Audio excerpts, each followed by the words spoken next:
I know what you guys are wondering, Mr. Reddito, why are you wearing glasses inside? I just have to tell you, this next story absolutely blinded me. I had to throw on some shades to finish reading. This story is absolutely nuts. The title is, My College Professor. He was my affair partner for 8 months. And I'm not kidding, guys, this one's freaking crazy. I'm sorry, guys, this is not my first post, but I've never opened up my life to strangers on the internet, so please forgive me for misformatting or whatever acronyms I should be using. I'm 19 years old and female. I live in Washington State, but don't want to give too much info for personal reasons. I'm attending college at a local but respectable school, awaiting to transfer to a bigger college. A bit of a background before I get into the major issue of this post. I was homeschooled most of my life. Finally, in grade 10, I was able to enroll in high school when my parents got sick and tired of teaching me. Well, to say a shock was the only thing that happened is an understatement. I've literally never been around kids my age, let alone 2000. I was the awkward kid, who had no idea how to communicate with anyone. Luckily for me, a girl, who was also bullied, took a liking to me. She would teach me many things over the years, but one thing was for certain, and let me be clear.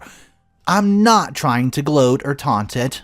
I was considered hot, as many classmates would say, but I'm just too awkward and weird. I've never had a boyfriend, though many boys tried talking to me. I had no interest besides my studies, so they did not know what to talk to me about. Me and Sabrina, my old friend I mentioned earlier, became extremely outcasted crew. We would spend a lot of time together, but unfortunately, college was approaching. I and Sabrina were both receiving full scholarships using the Hope Grant.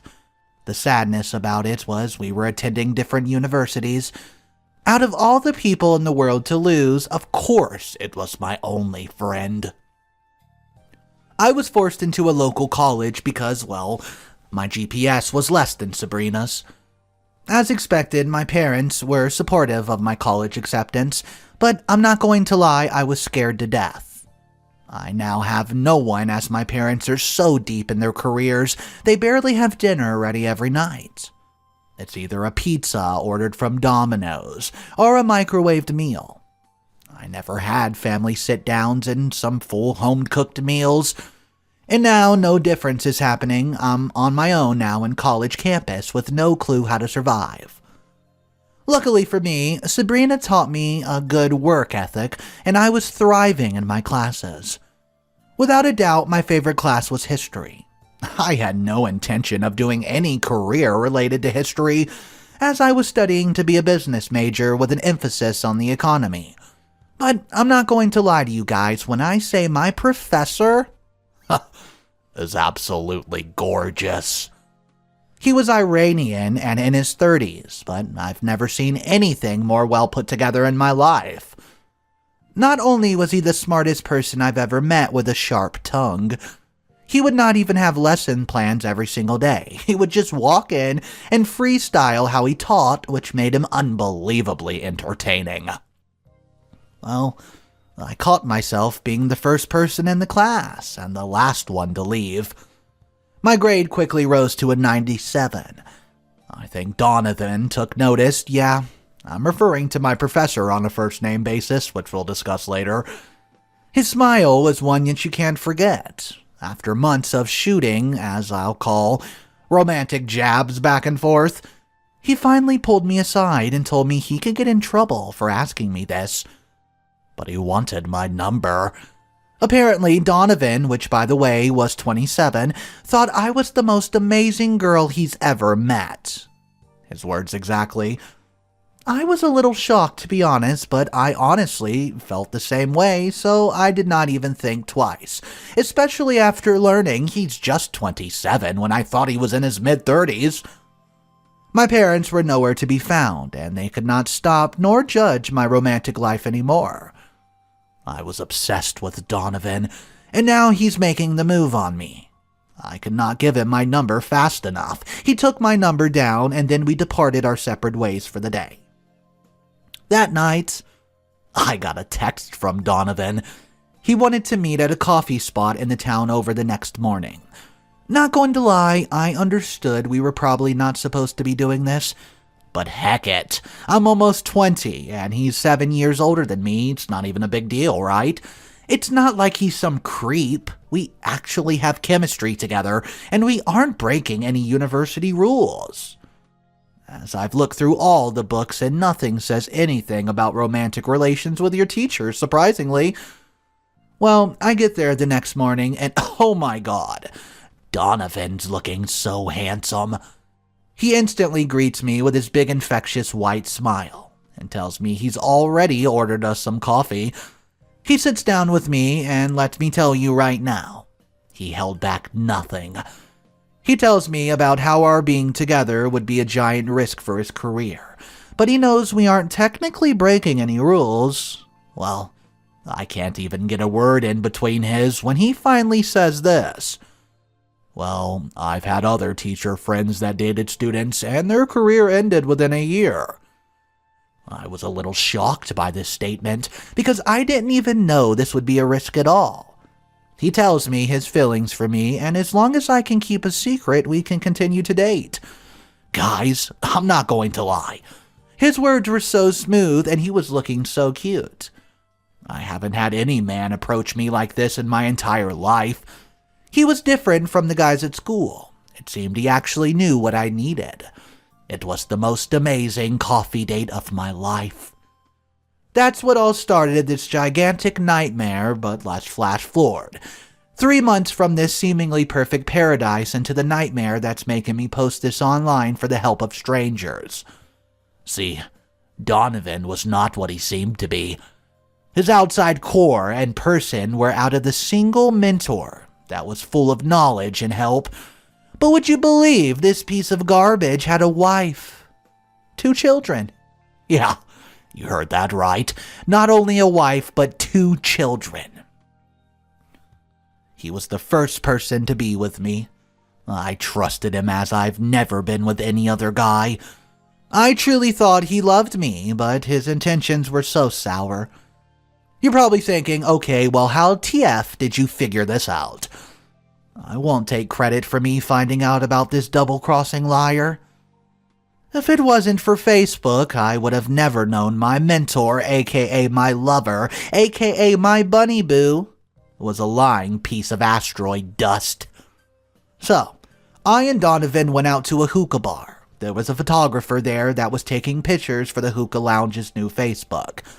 Well, the next day, when they uploaded the new pictures, the AI photo recognition tagged Donovan and his real profile. Yep, this moron had a public profile on Facebook, and now I had access to everything. I saw his wife, his kids, hundreds of pictures of them together in life. Yesterday being the latest picture of Donovan and his wife snuggled together by a fire with their 2 children. To say I was pissed is an understatement. I decided right then and there it was time for revenge. I could not simply approach the wife. Oh no, that's too simple. I set in a plan with the help of Sabrina, who I instantly called when I found out about Donovan's betrayal. Without a second thought, Sabrina was there to help devise a plan. For the next 2 months, I collected evidence. Sexual acts, text messages, voicemails, pictures, you name it, I had the file. Well, this is where the story starts to take a turn from a nice girl in love to a revenge witch who's taking over. 3 days away was Valentine's Day. I knew another day would simply not deliver the same effect. Could you imagine my luck on the morning of Valentine's when Donovan's wife posted at 9 in the morning how excited she was to celebrate dinner at a fancy seafood spot right after work with the love of her life, Donovan. My eyes sparkled with joy. I did not want to hurt this innocent woman who had no idea about Donovan's ways, but I knew I had no choice. That morning, I compiled the entire evidence folder together and made it into a slideshow. I was the first to arrive at Donovan's class, as usual, and I slipped the SD card into his computer, replacing it with his SD card with the daily class content. Then I gently kissed him on the cheek and walked to my seat before any class members could arrive. It was time. It was time for this simple girl who knew nothing about the real world to get the first taste of revenge of her young life. I was beyond happy once I noticed it was a packed jam class. Not once all year were the seats completely full, but today, it was different. Donovan started off the class with his usual goofy introduction, which for some reason made me furious and sick to my stomach. Then the sweet words were leaving his mouth, which I knew would happen, and I quote you guys. Guys, I have a special slideshow for you today. We're looking at the Battle of the Albasis War, considered one of the pettiest fights in history. Let's check it out. Well, as you can guess, the next 15 seconds would be the end of Donovan's career. Instantly flashing on the screen was me in a very inappropriate position. And who was above me? You guessed it, Donovan. At this point, the entire class was whipping out their phones, taking all sorts of social media pictures. I'm talking Instagram, Facebook, YouTube, TikTok, you name it. I suppose I should have felt ashamed or embarrassed, but I'll be honest with you.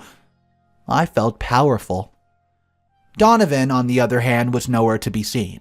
He rushed out of the school and went no contact for the next 4 weeks, submitting his resignation and divorcing his wife as she found out through the grapevine. Last I hear about Donovan, he moved 5 states away to become a boat fisherman. He's also lost contact with his children, and his wife basically thinks he's dead to her. Do I regret breaking a family up? To be completely honest with you, no, I don't. In fact, I've gained much popularity from this event. And now my outer shell has been cracked and I finally feel free. I'm going to be honest with you guys. In my opinion, and a lot of opinions from the commenters, it seems Donovan got exactly what he deserved. Let me know though, do you think OP was too harsh on Donovan? Or did this cheater get everything he deserved? He now is in a completely different line of work, no longer a professor, and I don't know, his life's completely different. So was it worth it, Donovan? If you're watching, Donovan, drop a comment down below and let us know. Was it worth it? Everyone else, comment your opinion on this and your thoughts about it, and we'll look at the final story of the day. Am I the a-hole for stealing my mother-in-law's heirloom recipe and bringing it to the potluck? I'm 38 and male, have always enjoyed cooking and baking. My wife, who's 37, on the other hand, does not, so I do probably 95% of the cooking in our house, and I like to think I'm pretty good at it. My mother-in-law is 70, is also an exceptional cook. We've both shared recipes with each other over the years, but there's one recipe that she refuses to share with me. It's her apple pie. She says it's her great-grandmother's recipe and has been in the family for over 100 years. It's simply amazing. Literally the perfect pie. After years of her making it and refusing to share the recipe, I stopped asking. But I started experimenting on my own, trying to reverse engineer it and recreate it. I did this by taking a slice home every chance I could so that I could use it as a taste test. It took a lot of test runs and failures, but this year is the closest I've ever gotten to recreating it. It's not 100% there yet, but it's damn close. I know I'm still missing something, but I haven't figured it out yet, not the final piece at least. My wife's family had a potluck get-together this past weekend because mother-in-law had a fall. She's fine, just bruised. She was just kind of scared by the whole ordeal, and she had to go to the hospital and make sure nothing was broken. She wanted people to get together so that she could have some comfort. Since she's not able to do much physically, I offered to bake apple pie and bring it, so I made an apple pie as close to mother-in-law's recipes as I possibly could. Again, not 100% recreation, but really close. When people started having desserts, a few people made comments about how amazing it was that mother-in-law was able to still cook her old apple pie after what happened. Mother-in-law looked confused and said she did not make her little apple pie classic. I said I made it and tried to recreate mother-in-law's recipe. Mother-in-law said I couldn't have made it exactly like hers because she never gives out that recipe. I said, oh, I didn't use your recipe. I've just been trying to recreate it the past few years. She tried a slice and immediately accused me of stealing. I stole her recipe somehow. I reiterated that I never got a recipe. I've just been trying to reverse engineer it, and I know it's close, but it's not there yet. Something's still missing. But she was convinced that I stole her recipe somehow and started a fairly big argument that ended with me being asked to leave. My wife ended up staying behind to, quote, calm things down before coming home later. When she got back, she was mad. Can you believe it? She was mad at me. She said I should have known better than to bring something like that when mother-in-law's not in a good shape. She said I got mother-in-law all wound up and irritated, all so I could try to boost my ego and try to make mother-in-law look bad. She said I should have known how much the recipe meant to mother-in-law, and that it's one thing to try to recreate it at home, but I was totally in the wrong to bring it to a potluck like that when people are expecting mother-in-law to make the apple pie. Mind you, my wife, yeah, she was 100% aware I was bringing that pie, only decides to make a big deal about it now because apparently it's a big deal now. Okay, so I found an unpopular opinion. It's not really you are the a-hole or you're not the a-hole. It's a middle ground, and let's talk about this. It's a soft, yes you are the a-hole, / a hard, everyone sucks here. You knew it was a point of pride for her, hence her strange refusal to share the recipe. You should have easily made the next mental leap, that bringing, quote, her pie to a family event would not be well received. You basically said, duck you, I'm getting the recipe anyways. Reverse engineer or not, bro, you stole it. She's definitely the weird one here though, but you really should have known not to poke that particular bear. Guys, I agreed in a weird way, as I don't think OP's completely the a-hole because heck, he reverse engineered it, he can even say it's not the same recipe, but at the same time, he knew it would bother her. Also though, his wife, which is the daughter of the mother, said it was okay at first and now she flipped her shoes. Let me know what your thoughts are. Would you have brought this or no? Drop it in the thoughts down below and we'll talk about it in the comment section, guys. Thank you so much for tuning in. Don't forget to smash the like button, hit the subscribe button with bell notifications, and I'll see you in the next one.